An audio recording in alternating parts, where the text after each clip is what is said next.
before you die, man. You should go and live your dream. Just go see. God puts your real life in your imagination. That's where your real life ain't in your present circumstance. Your real life is not in your current situation. Your real life is not in your paycheck. Your real life, he tucks it away in your imagination. Albert Einstein said, imagination is everything. It's a preview to life's coming attractions. Everything you imagine is a preview to a coming attraction. Once you understand that and quit looking at your imagination as hocus pocus, it opens up a wide range of things and possibilities. And God puts your real life in your imagination. Listen to me. This is serious what I'm telling you. Don't you think it's nothing else. Imagination is everything.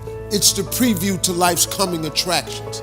That simply means everything that's in your imagination is a preview of a coming attraction that God has for you. That's why he puts it in your imagination. That's why when you tell your imagination to the wrong people, it don't go nowhere. You ever had something you thought was a brilliant idea and you took it in there to your family and your loved ones and they shot it down? If you want to kill a big dream, tell it to a small-minded person. If I had listened to them, I wouldn't even be here today. But I didn't listen. Like I told all my kids have a college education. I told them all, I don't care what you get a degree in. Until you follow your dream and connect it to your gift, you'll never be happy. Somewhere deep inside, you know what kind of person you were designed to be. If you want to produce great acorns, think like an oak, not like an acorn. Think like the person you intend to become. Like the Christian question, what would Jesus do? Ask yourself, how would the person I'd like to be do the things I'm about to do? So let me ask a question. What kind of seed is in you? See, I believe part of our responsibility in life is to find out who we are, to discover ourselves. First off, we need to respect our nature. We need to realize we are part of a continuing chain that carries a legacy and a responsibility. And if that's the case, then we need to recognize that we were not biological coincidences. I believe there's a creator, and I believe you were intentionally created for a myriad of purposes. There are many things we can do with our lives.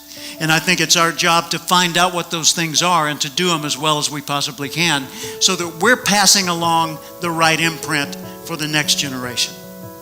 And that's just simply my life philosophy. That's the way I look at it. So first, we need to respect our nature. Second, we need to know our nature.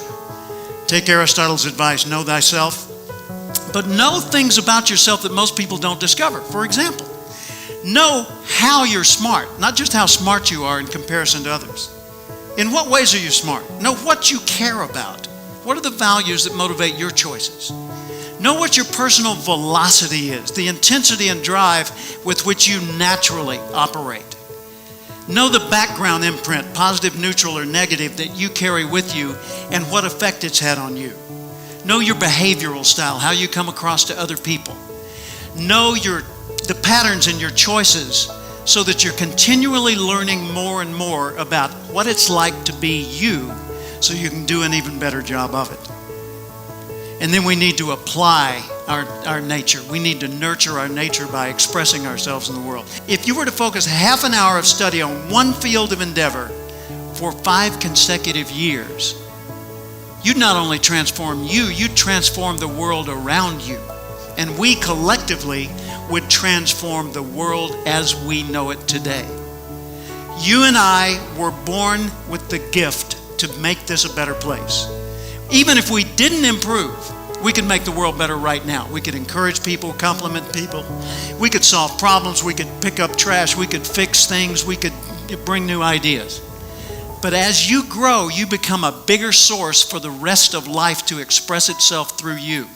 You were put here for a reason. It's contained in that acorn. So nurture your nature. Figure out, first off, I am valuable. Accept that. I want to know who I am, and I want to know how I operate and how can I understand me better. And then I want to nurture that nature. I want to apply myself in the world and put myself to work in such ways that the rest of the world says, well, that's cool. If he or she can do it, I could probably do it. I wonder how they did it. And then we start spreading that, and the ripple goes worldwide. So ask yourself every day, how would the person I'd like to be do the things I'm about to do? Every morning you get up, you're going to have an option to be happy, sad, frustrated, and it's an option. The things that are going on in your life are outside of your control. But the one thing that you have control over is your attitude and how you respond to these things that are occurring outside your life. Now, listen to me very carefully. I'm not trying to tell you that your life is easy. I'm not trying to tell you that you don't have circumstances that's gonna add resistance to your journey. What I'm telling you is that these adversities that you're facing, that you're encountering, you have the ability to overcome them, because there's been somebody in the same circumstance, the same predicament that you're in right now, and they didn't make excuses. They executed and they shined through, and they became who they wanted to be, not who somebody else tells them they are. But if you be consistent, you're going to be able to accomplish almost about anything.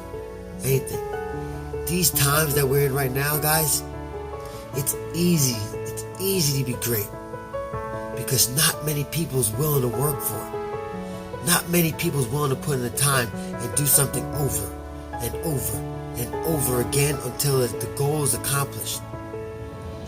If you have a consistent, persistent mindset, then the world is yours. You gotta believe it, but you gotta put action behind it, day in and day out. Block out the noise around you. Block out the doubters. Block out the haters. We got more than enough people looking down upon you, saying you can't do this, you can't do that, reflecting their fears and negativity on you. And it's not even that they truly want to reflect on you. They're afraid of themselves. So stop worrying about them. Start accomplishing you. Start winning for you. Don't prove them wrong. Prove that you were right this whole time. Everybody has dreams, and as much as you want to be able to listen a little bit, because somebody's going to give you a gem, but nobody knows but you. You can't get advice on what you should do with your life, right? Nobody knows what you are.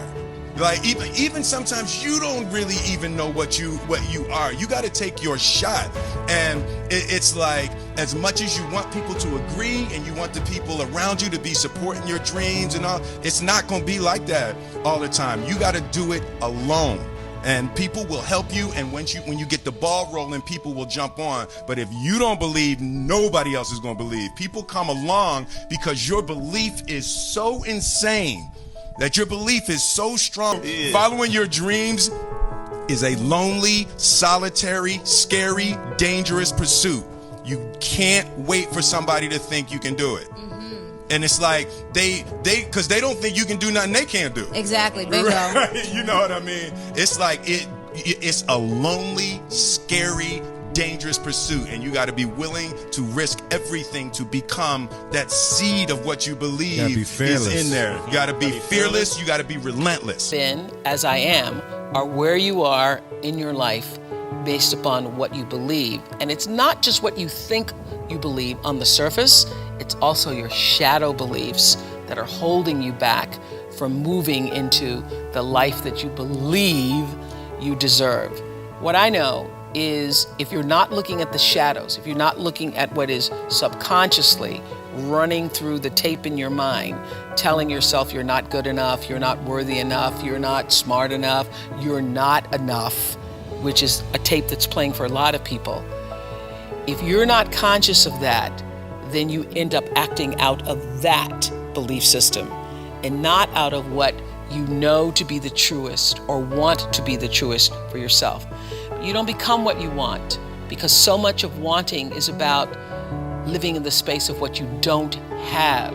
That's why Jim Carrey's story is so powerful, because he started to act as though he already had it. He would go up to Mulholland Drive, he would drive away thinking, I already have those things, I just haven't accessed them as yet. I believe those things are going to come to me and I'm going to act like they are, so I'm going to move forward in my life in order to draw that to myself in such a way that my actions are in alignment with what I say I believe. So if you